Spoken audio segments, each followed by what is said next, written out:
kod Women Enterprise Fund to dhi timo ang'o. Chris Owino, Ramogi TV, Nairobi.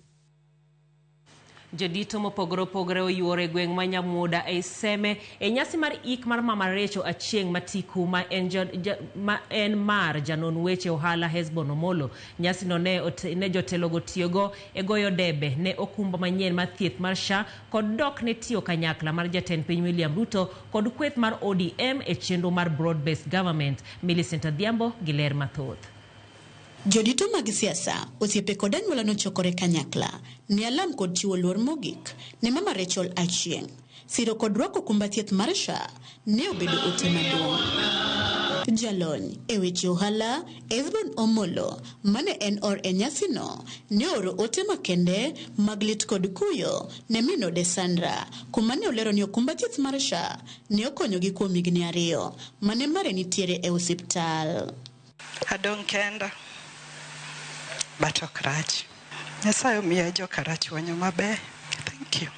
It became so tough for her many a times. Onyalo chio so chiko to iwaka kiano iwagango. Whatever noise people say about Social Health Authority, this mama has gone down with 700,000 shillings plus of Social Health Authority through weekly dialysis twice that we didn't have to pay for. We would pay for other things, but not that. Jagoro mongirore migao mar arita kwe, Dr. Raymond Omolo, osiro lwedo wechego kuma ne okwayo oganda mondo oneni ondikore okumba thieth mar SHA mondo konygi kaw ting' mag thieth. And the family has actually confirmed that courtesy of that universal healthcare program, the pressure on the hospital bill was made less on account of the rollout of the social health insurance program by this administration.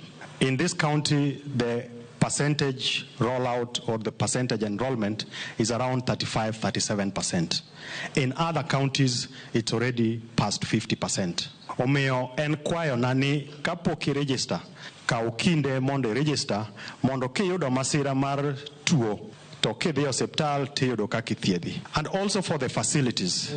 When we do this, we also make it easy for the county governments to also deliver for the people. Jod Bramasema Dr. James Nyikal, korka koreto nolero, achiedh nade, mose kwako okumba thieth mar SHA, kod mano machon mar NHIF, wach mane osir kod jaod Brama KISUMU Central, Joshua Oron, mane okwayo oganda duto, mondo rwak chenro mar thieth mar SHA. Gimanyocha chendo en ma, SHA okemoka okar NHIF. SHIF emoka okar NHIF. SHA nigi pesa ni adi adek. SHIF emichulo ni, ming'ado ni, michulo ni. To sani wan gi ji 22,000,000 mose register. To jo mose chulo mar SHIF to gin milion adi 4. Ka ina outpatient to nyocho konyal thiedhi nikech nyopo watimo kanyo maber.